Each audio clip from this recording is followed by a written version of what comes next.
Olá, boa noite. O Ideias da Aldeia de hoje está começando. Eu sou o Jorge Henrique e hoje eu recebo para uma boa conversa Hélio Costa, que é professor da UFAC, coordenador do curso de História, pesquisou o movimento de cinema ocorrido no Acre entre os anos 70 e 80 e essa história do cinema no Acre foi sua tese de mestrado. Boa noite, Helinho. Boa noite, Jorge Henrique. Boa noite, os telespectadores da TV Aldeia. Vou te chamar de Helinho porque já te conheço há algum tempo, vou me permitir aí te chamar de Helinho, não sei se você se incomoda. Não, pelo contrário, a maioria das pessoas que têm uma relação comigo me conhece por Helinho mesmo. Ele é mais em sala de aula, até meus alunos, na verdade, me chamam de Helinho, eu sou a grande maioria. Então vou me permitir essa liberdade. Fique à vontade. Helinho, a sua tese de mestrado é sobre esse movimento de cinema ocorrido no Acre, especificamente em Rio Branco, entre o período de 1972 e 1982. Que movimento foi esse e o que foi produzido nesse período é realmente considerado cinema? Sim. Primeiro, eu gostaria até de falar de como nasceu a ideia, como nasceu a ideia do projeto. Na verdade, ele nasce quando eu estava terminando a graduação, fazer monografia, e aí eu fui numa conversa, eu estava na sala conversando com o professor Reginaldo Castella, e ele me falou que no Acre, na década de 70, tinha havido um movimento de cinema no Acre. Eu tinha ficado algum tempo fora do Acre, eu tinha ficado um tempo no Rio de Janeiro, passei mais ou menos 10 anos no Rio. Quando eu voltei para cá, eu sou acriano, mas eu passei um tempo estudando por lá. E quando eu volto, o Reginaldo vai me contar essa história. Eu digo, tá brincando, Reginaldo, não existe. Cinema no Acre, feito no Acre, teve. Aí eu fiquei com aquela ideia na cabeça, fui para casa. Naquele momento, aí o professor Carlos Alberto, meu orientador, disse, olha, tu tem que fazer um tema de monografia. E aí me veio essa ideia de trabalhar o cinema. E isso para monografia. Terminou não acontecendo a monografia, terminei não fazer monografia, e nisso apareceu um mestrado na UFAC. Aí eu retomei o tema e fui ter uma conversa inicial com os iniciantes de cinema. A primeira pessoa com quem eu conversei foi com o Adalberto Queiroz.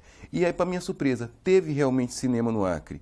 Entre 72 e 82, cinemas feitos em película. E o mais interessante de tudo, película Super 8, que é uma coisinha pequena, delicada e muito trabalhosa. Verdadeiro ato de heroísmo mesmo nesse período. As primeiras experiências com película acho que foram em Super 8, não é isso? Foram. A primeira em Super 8. Aqui no Acre, na verdade, na década de 70, não teve, nem se conhecia essa coisa de VHS. Na verdade, nem se tinha muita notícia disso. As primeiras experiências no Acre, eu digo. No Acre, aqui no Acre. Foi todo em Super 8, todo em película. Somente a partir do final da década de 80 é que começa a aparecer 16mm. Antes disso, a maioria dos grupos só trabalhavam com a Super 8, que é uma câmera para amador mesmo, é uma câmera própria para quem vai trabalhar com cinema amador, documentário, mas o Super 8 ele foi feito para coisas pequenas, estourando 5 minutos. A ousadia do cinema feito no Acre nessa época é que esse pessoal resolveu fazer cinema de 50 minutos, de 1 hora. E em Super 8 isso é uma ousadia muito grande. Agora, Hélio, os primeiros movimentos desses jovens cineastas foi a criação de um grupo chamado ECAJA. O que foi esse grupo e o que ele representou para esse movimento de cinema? Na verdade, o ECAJA ele surge bem antes, nos grupos das comunidades eclesiais de base. ECAJA é uma sigla, né? É uma sigla. Que você sigla. explicasse. Estúdio Cinematográfico de Jovens Acreanos. A ideia básica é trabalhar com ideia de cinema amador. Eles se organizavam nas comunidades eclesiais de base. Num determinado momento, o Tony Van, que é o Antônio Evangelista, que ele mais tarde vai utilizar o nome artístico Tony Van, eles se reúnem na casa dele, na Rua Maranhão, ali no 149, e eles queriam fazer programas de rádio. Juntava todo mundo dele, o Raimundo Ferreira, que hoje em dia trabalha na biblioteca da universidade, o Tony Van, o João Batista, que é conhecido como Teixeirinha do Acre, iam para casa do Tony Van com um gravador tentar fazer programa para a rádio, que era o que acontecia de esplêndido no Acre. No Acre, o que é que tinha na década de 70? O grande senhora da casa era o rádio, que ficava na sala e comandava tudo. Se escutava tudo pelo rádio. E aí se tem a ideia genial de fazer uma radionovela. Mas isso antes de pensar em cinema? Antes de pensar em cinema. Essa foi daí que começou a surgir tudo. Então eles gravaram um gravadorzinho em casa e levaram para a radiodifusora. E na a radiodifusora havia duas rádios aqui no Acre. A radiodifusora, que já estava com bastante tempo aí, e a Novo Andirá. Eram as duas rádios que existiam na época. E eles levaram para a radiodifusora. Só que o programa foi reprovado por completa falta de técnica. Eles pegaram, para ter uma ideia, eles pegaram aquela revista Capricho e tentaram, através daquela revista Capricho, fazer a história baseada naquilo. E não deu certo, lógico, não tinha como dar certo uma situação daquela. Aí E nessa época já devia acontecer na difusora novelas muito bem elaboradas, sim. né? Tinha o Faraó do Egito, tinha O Direito de Nascer. Eram novelas que paravam a cidade. Segundo os relatos que eu colhi, que eu trabalhei muito com história oral, então eu peguei muitos relatos. A Nilda Dantas, por exemplo, ela me relata que nesse período a cidade praticamente parava quando as pessoas iam escutar. Ela me contou até uma história muito curiosa, que disse que um rapaz ficava escutando um rádio, com um rádio no ouvidozinho, não prestava atenção para estar caminhando, tacava o cara num poste, às vezes, caminhando, tão animado em escutar a rádio novela. É o que hoje em dia vê na novela de hoje em dia na televisão, era a rádio novela naquele período. E o sonho desse rapaz era fazer rádio novela. Só que aí o rapaz da rádio disse, olha, você tem que ter um estúdio para gravar isso aqui, não dá para ser gravado assim. Só que um estúdio era caro. Foi aí que o João Batista descobriu, na loja lá do Medeiros, uma câmerazinha Super 8. Tinha uma câmera lá em exposição, ele descobriu, e ele foi lá com o Raimundo Ferreira. O Raimundo Ferreira disse, tem um livro aqui que fala sobre o jovem cineasta. O nome do livro era O Jovem Cineasta. Ele não sabe dizer de quem era o autor. Esse que era o barato da história. Eu pesquisei quem era esse autor, não consegui achar quem era esse autor desse livro. Mas esse livro foi que, na verdade, começou a influenciar. O João Batista, o Teixeira do Acre, lê o livro, fica empolgado com a ideia. Aí, numa outra reunião que teve na casa do Tony Van, lá na rua Maranhão, eles se reúnem lá de novo e o João Batista chega com a história. Vamos fazer cinema? Aí o pessoal, diz o Tony Van, que olhou pro João Batista e disse, tu tá brincando com a gente, né? Porque ele dizia que o João era muito brincalhão, o Teixeira do Acre, João Batista. Ele disse, tá brincando, se fazer rádio a gente não consegue, imagina cinema. Aí o João Batista, não, mas é mais fácil, é mais tranquilo a gente fazer cinema. E aí eles foram atrás de... O João Batista mostrou, disse que tinha uma câmera, tinha câmera lá na joalheria Medeiros, o Medeiros cedia a câmera. Mas o Medeiros cedia a câmera simplesmente com a seguinte condição: a câmera eu cedo, eu empresto para vocês, mas os filmes você tem que comprar aqui comigo, que é aqueles rolos de filmezinho Super 8. Então, fazia então ali um pacto, diz, olha, eu cedo a câmera, mas o filme tinha que ser comprado lá exclusivamente lá. Na joalheria Medeiros. Mas tinha um outro probleminha por trás de tudo isso. Eu estou até adiantando um passo, que depois eu quero voltar aqui um pouco atrás. Eu quero adiantar um passo que nessa de coisa de empréstimo tem outra conversa interessante. Podia se montar o filme depois, para projetar. Aí teve um outro problema. Quem soluciona o problema da projeção vai ser o deputado Wilde Viana, que sabe da história do cinema, fica empolgado também e diz, olha, se vocês passarem o filme lá em Brasileia, no aniversário de Brasileia, eu cedo o projetor para vocês, eu compro o projetor para vocês. Aí o deputado Wilde Viana compra o projetor, o João Batista, num jipe velho, se manda para Brasileia, no aniversário, lá no aniversário da cidade, eles mostraram o filme. Segundo o relato que eu colhi do João Batista, do Adalberto, nesse dia a cidade parou para assistir o primeiro filme deles, né? O grande filme, na verdade, não chegou nem a passar aqui em Rio Branco. Esse filme foi grampeado pela censura, por incrível que pareça. Pois que filme era esse? Esse foi o primeiro filme produzido? O primeiro filme.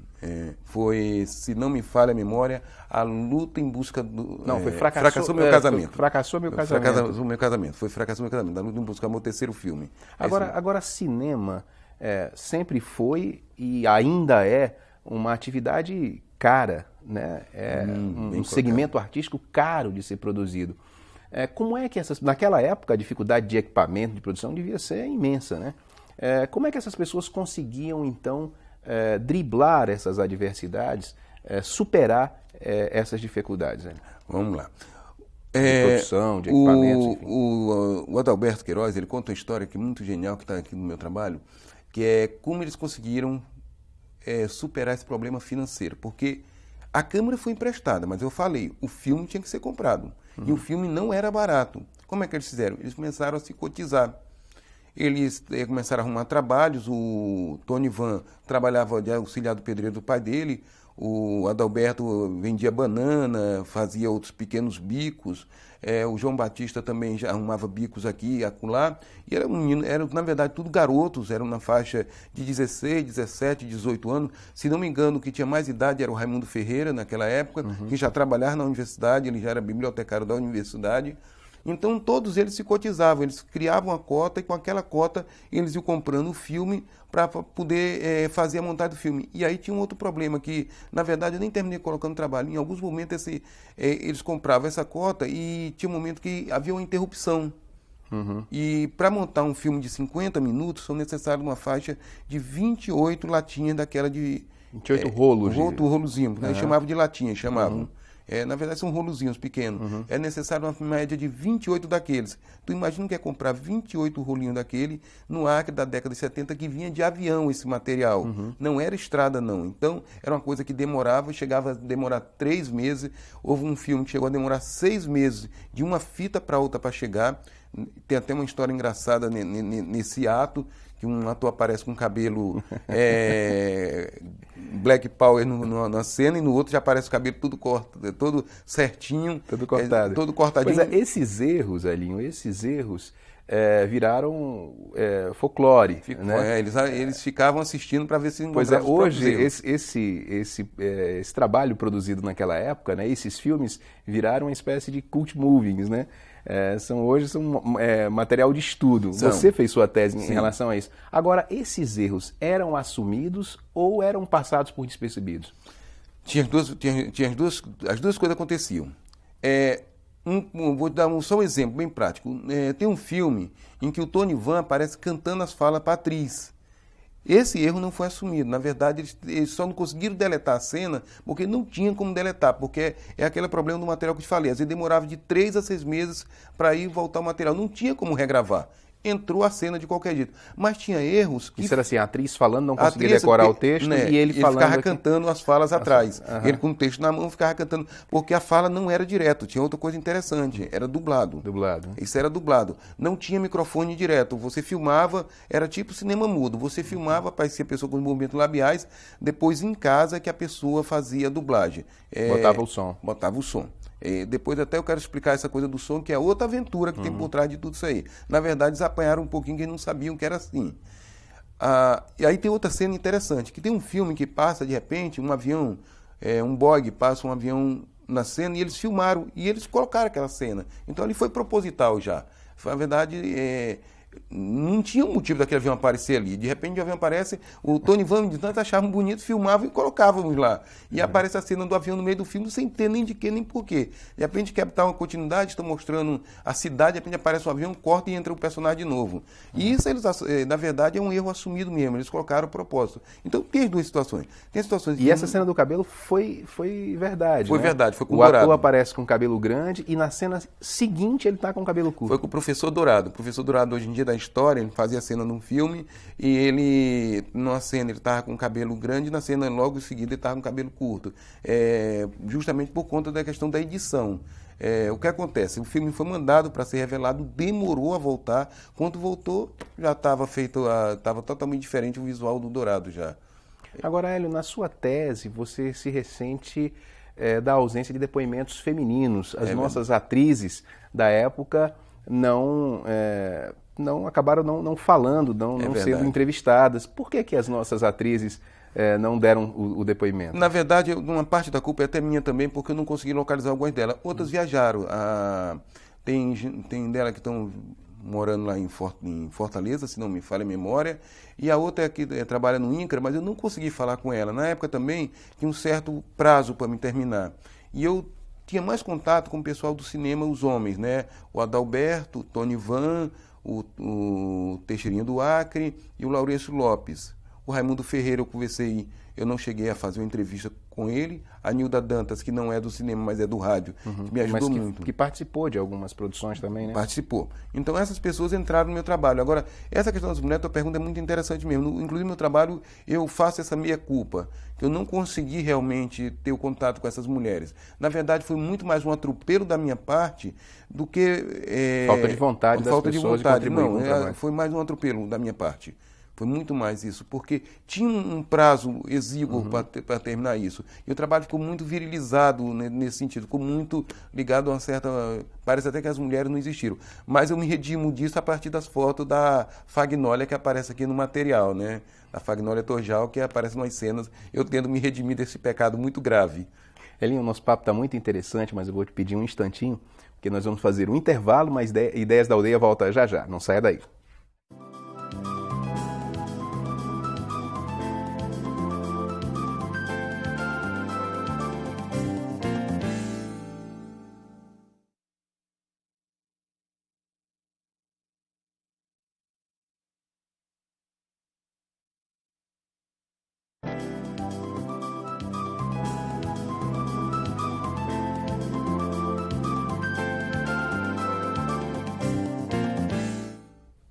O Ideias da Aldeia está de volta, hoje conversando com o professor Hélio Costa sobre cinema no Acre. Hélio, pelas condições políticas, econômicas e até sociais que na época o Brasil passava, e também o Acre, é claro, o movimento Cinema Novo, pelas suas características, era o que influenciava os movimentos de cinema no Brasil. Aqui no Acre, o nosso movimento de cinema também foi influenciado pelo Cinema Novo, que tinha como tese aquela ideia do Glauber Rocha de uma ideia na cabeça e uma câmera na mão? Olha, essa pergunta é muito boa. Essa foi a minha primeira impressão quando eu fui fazer esse trabalho. A primeira vez que eu peguei esse trabalho, eu me cerquei de material teórico sobre o Cinema Novo, li bastante sobre Glauber Rocha. Aliás, até foi bom que eu adquiri uma biblioteca maravilhosa de Glauber Rocha nesse momento. Aí eu fui entrevistar os iniciantes desse cinema, o Adalberto e o Tony Van. Para minha surpresa, eles nem sequer ouviam falar de cinema novo naquela época. O que influenciou esses homens a fazerem cinema aqui no Acre, o Adalberto, o Teixeirinha, o Tony Van, foi o cinema que eles assistiam aqui. Eram os faroestes, eram os filmes de Tarzan, eram os filmes de Kung Fu. Isso foi o que influenciou, ou seja, foi o cinema local, principalmente os filmes de Teixeirinha e Mel Terezinha. Foram os filmes que foram... teve um filme que assim foi sensação para eles, que foi até relançado agora, até em DVD, Digo Como Te Amo. Digo Como Te Amo. Foi um filme que foi muito importante. Que passou várias vezes no Acre e sempre vinha com a referência de ser inédito, né? Ser inédito. Era um filme e as rádios, assim, perturbaram o juízo da gente tocando aquelas músicas direto. Então, na verdade, a influência, eu vou dizer assim, ela é muito mais paroquial, ou seja, é o Cine Acre, é o Cine Rio Branco. Ele não vem com essa influência externa, principalmente o ECAJA. Um outro grupo mais tarde se forma, que é o Imagem. Esse sim, esse vai ter influências muito mais requintadas, muito mais refinadas. Inclusive, eu falo dele no fim do trabalho, que futuramente eu pretendo até me aprofundar no trabalho dele. Esses tiveram sim uma busca mais refinada, um trabalho mais refinado, uma leitura de cinema de Glauber Rocha, do cinema de Luiz Buñuel, cinema de Salvador Dalí, mas o pessoal do ECAJA não. Esses foram mesmo que na influência dos filmes que assistiam no Cine Acre, dos filmes que assistiam no Cine Rio Branco, naqueles cinemas maravilhosos que você deve ter frequentado, aquelas cadeiras de madeira, quando ia fechando aquela luz, vinha aquele som de sirene, tum, tum, aí começava aquela zorra terrível. Inclusive eu abro o meu trabalho tentando demonstrar que o cinema, na verdade, era um ponto de encontro. As pessoas não iam para o cinema aqui no Acre só assistiam um filme. O cinema no Acre era uma atividade bem popular, porque nós tínhamos aí 3 casas de cinema em Rio Branco e no interior também tinham espaços, porque tinha em Chapuri, tinha em Brasileia, Cruzeiro do Sul tinha o seu cinema. Agora, o filme produzido aqui no Acre tinha uma boa aceitação? Essa é uma pergunta maravilhosa também, porque traz outra surpresa. Quando o ECAJA começa a fazer os filmes dele, o ECAJA começa a projetar nas escolas. Ele leva os filmes da escola, o Colégio Acreano, o Neutel Maia, e o Presidente Dutra, que agora é a Biblioteca Estadual, ele levava esses filmes meio que escondido, porque, na verdade, esses filmes não tinham o chamado certificado de censura. Isso é outra conversa interessante. Porque todos os filmes tinham que ter o Tinha certificado. que ter certificado, tinha que ser certificado pela Polícia Federal. Até eu brinco no meu trabalho que tinha que ter data de validade. Para garantir a exibição. Né? Exibição. E eles não tinham isso, então eles exibiam esse filme meio que clandestinamente. Era um clandestino estranho, porque, na verdade, até em jornal era divulgado. Chico Pop fazia muito essa divulgação. O Leite, como é o dele? Esqueça agora o nome do outro jornalista, que também fazia a divulgação dele. José Leite? José Leite. Ele fazia a divulgação desse trabalho nas colunas dele e, por incrível que pareça, o público era imenso. Eles conseguiam... Se lembra aquela pergunta que tu me fizeste sobre a cotização? Depois eles começam a se financiar com a própria projeção do filme, porque eles cobravam 1 cruzeiro, 2 cruzeiros por cada sessão. E ali eles conseguiram também juntar dinheiro, inclusive o ECAJA começa a ganhar força e começa a ter cada vez mais membros dentro do seu grupo. E aí até uma questão política dentro, o exercício do poder dentro do próprio ECAJA, que é um capítulo do meu trabalho também mostrando como esse poder é exercido. E aí esses filmes, Jorge, e na verdade são verdadeiros sucessos. O Rosinha Rainha do Sertão, ele é um filme que, na verdade, ele bate todas as bilheterias. Virou um clássico, Virou um né? clássico. Ele é o Fracassou Meu Casamento, foi outro filme genial também, que foi muito assistido. A Luta em Busca do Amor foi um filme também que arrebatou plateia. E, na verdade, não era coisa pequena, não. Quando a gente fala arrebatou plateias, era uma sala de aula cheia. Eu tenho um depoimento, que eu não trabalhei com ele aqui, que fala que numa determinada escola tinha gente subindo nas árvores para assistir os filmes. Era uma coisa de louco. Realmente, antes do advento da televisão, é aquilo que eu te falo, o cinema era um evento social. As pessoas iam para o cinema não era só pelo cinema em si, é pelo fato de se encontrar, para o fato de se... E não se esqueça, o cinema estava mostrando pessoas do Acre. O acreano gosta de se ver. O acreano tem essa coisa de estar toda hora se vendo. E isso é uma coisa muito bonita. Mesmo passando por cima dos erros, dos defeitos, dos problemas. Os erros, os defeitos, os problemas, na verdade, acho que eles viravam até uma pimenta a mais na questão toda. Era um condimento a mais. Sobre aquilo que eu te falei da dublagem. Só para você ter uma ideia, esses rapazes, como eles aprenderam na marras. Quando o Tony Van, ele tentou fazer radionovela, depois ele ficou um tempo na rádio estagiando. E lá ele aprendeu como fazer dublagem, como fazer aqueles efeitos. Quando eles fizeram as primeiras filmagens, essas fitas não tinham a chamada banda magnética, que é onde vinha o som. E eles não sabiam disso. Eles gravaram tudo, filmaram tudo, falaram com voz, com tudo, quando o projeto está tudo mudo. Aí, e agora? O que é que deu de errado? Aí liga para cá, liga para a Colokit, que era a empresa que fazia a revelação. A Colokit disse, você tem que botar a banda magnética. Aí manda o filme de volta para São Paulo, bota a fita magnética, manda a fita de volta, aí começa o processo de dublagem. Que, na verdade, é o que o João Batista, o Teixeira, tinha visto no livro. Ele percebeu que o livro ensinava para ele como fazer, inclusive, essa dublagem. E a pessoa que mais percebeu nessa dublagem, nesse caso, foi o Tony Van. Por exemplo, a pessoa estava caminhando e tinha que fazer aqueles efeitos batendo a mesa. Uma pessoa estava comendo com talheres e tinha que fazer o som de talheres perto do microfone. Agora, o mais interessante é que isso não era feito em estúdio sofisticado, não. Isso era feito numa casa de uma senhora, de madrugada, quando todo mundo já estava dormindo, tinha mais silêncio, e com um gravadorzinho, aqueles gravadores pequenos, não sei se tu se lembra, aqueles Panasonics pequenozinhos, com aquele microfonezinho direcional. Então tinha que ser tudo muito em cima, porque havia falha de som naquele momento. E se o cachorro latisse, saía... Aparecia. O Galo tem uma cena de um determinado filme que, lamentavelmente, a trilha dele já está... Praticamente nenhum filme tem banda original mais. Mas sobrou um que eu escutei, um galo cantando num pleno dia, em uma cena de pleno dia.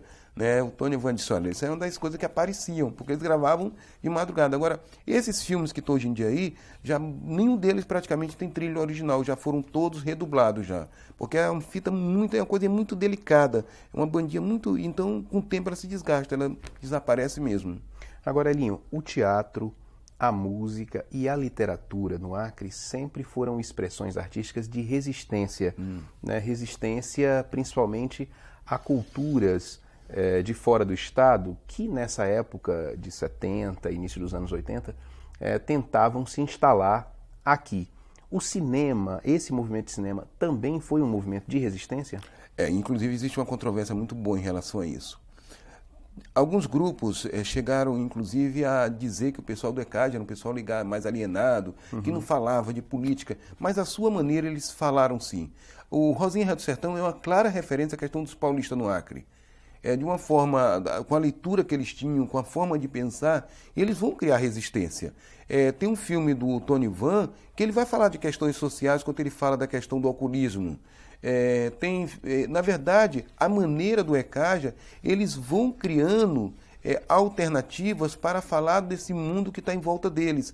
Logicamente, eles não tinham o mesmo engajamento político, isso o João Batista fala no depoimento dele, de pessoas ligadas ao DCE, de pessoas ligadas ao movimento estudantil, até porque eles tinham um certo medo da censura. Eles sabiam que a censura podia vir para valer para cima deles. Então, eles, na verdade, criaram algumas alternativas. À maneira dele, eles falaram de alguns problemas, mas, logicamente, não foi com a mesma contundência do teatro, não foi com a mesma contundência da música, que foram para o enfrentamento, para o acirramento. O teatro, inclusive, ele vai para o enfrentamento. Os temas dele eram para cutucar mesmo, era aberto, não tinha metáforas, não tinha muita metáfora, não. Era mesmo que tratou mesmo, passar por cima e vamos ver o que vai acontecer. Já o pessoal do cinema, pela experiência que eles tinham tido com o primeiro filme, eles já começaram a se preocupar com isso, que o primeiro filme não chegou a ser projetado aqui em Rio Branco.